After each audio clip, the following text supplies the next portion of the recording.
ஆர்வலர்கள் அனைவரையும் pass cricket media சார்பாக வருக வருக என அன்போடு வரவேற்கிறேன். ஐபிஎல் போட்டிகள் கோலாகலமாக நடந்து வருகிறது, நாம் அறிந்ததே.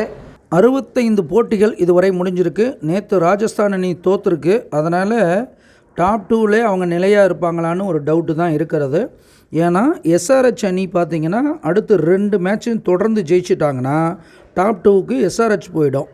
அப்போ ஆர்ஆர் 3-4வது பிளேஸ்க்கு வர்ற மாதிரி வந்துடும். ரன் ரேட்டும் பார்த்திங்கன்னா சென்னை சூப்பர் கிங்ஸு சூப்பராக தான் இருக்குது. அடுத்த போட்டியில் சென்னை சூப்பர் கிங்ஸ் ஜெயிச்சா நேரடியாக 3ஆம் இடத்துக்கு வர்றதுக்கு வாய்ப்பு இருக்குது.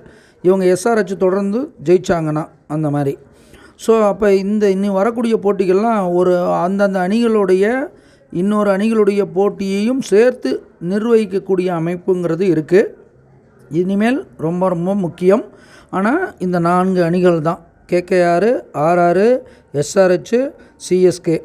அவுட் ஆஃப் சிலபஸில் தான் ஆர்சிபி, டிசி. ஒருவேளை ஆர்சிபி சென்னைக்கு எதிராக பயங்கரமாக ஜெயிச்சிட்டாங்கன்னா ஆர்சிபி மேலே வரலாம் 4வது அணியாக அப்படிங்கிறதான் அமைப்பாக இருக்குது. மற்ற அணிகளுக்கெல்லாம் வாய்ப்பு குறைவாகத்தான் இருக்கிறது. ராஜஸ்தான் அணியை பொறுத்தளவுக்கு ஒரே ஒரு சிறப்பான அம்சம் என்னென்னா, அந்த லீக்லே கடைசி போட்டி கேகேஆருக்கும் ராஜஸ்தானுக்கும் இடையில் தான்.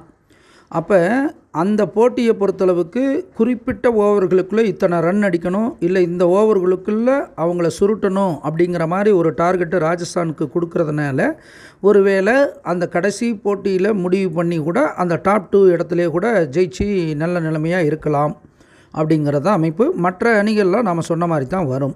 இன்றைய போட்டியை பொறுத்தளவுக்கு பார்த்திங்கன்னா எஸ்ஆர்ஹெச் ஜிடிக்கு இடையிலான போட்டி ஹைதராபாத் மைதானத்தில் நடக்கிறது. 4ஆம் இடத்துல எஸ்ஆர்ஹெச்சும் 8ஆம் இடத்துல ஜிடியும் இருக்கிறது. ஜிடி நல்ல அணி தான், இருந்தாலும் அவங்க லேட்டாக தான் அவங்க ஃபார்மை புரிஞ்சுக்கிட்டாங்க. அதனால் நல்ல டஃப் கொடுப்பாங்க. இதுவரைக்கும் விளையாண்ட போட்டியில் 4 போட்டியில் 3 போட்டியில் ஜிடி வின் பண்ணி ஆதிக்கம் செலுத்தியிருக்கு. எஸ்ஆர்ஹெச் ஒரு முறை தான் வெற்றி பெற்றிருக்காங்கங்கிறது கடந்த கால வரலாறு. இன்றைய தேதியை பொறுத்தளவுக்கு மதியம் 7 விதியன் 2ஆக வருகிறது. அதனால் குழப்பங்களும் கொஞ்சம் இருக்கும்.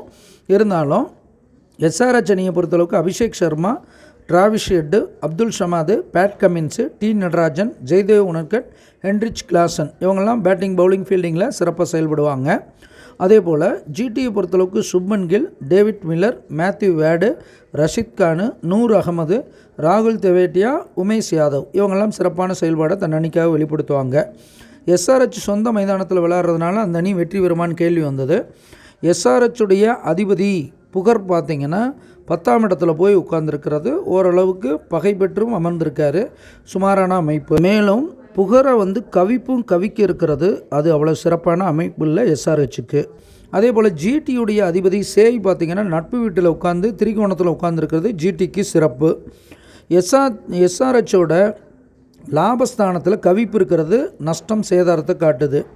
ஜிடியுடைய லாபஸ்தான அதிபதி மந்தன் தேடி வர்றார், ஜிடியை தேடி வர்றாரு. தாமதமான வெற்றியை கொடுக்கும் ஜிடிக்கு அப்படின்னு காமிக்குது. ஆனால் எஸ்ஆர்ஹெச்சுடைய லாபாதிபதி கதிர் பார்த்திங்கன்னா பகை பெற்று 4ஆம் இடத்துல போய் உட்கார்ந்துருக்கிறதும் சிறப்பு இல்லை.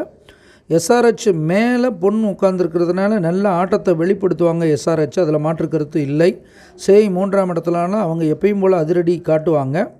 இருந்தாலும் ஒரு கட்டத்துக்கு மேலே ஜிடி அணிக்கு வெற்றி வாய்ப்பு சிறப்பாக இருக்கிற மாதிரியே போகிறது.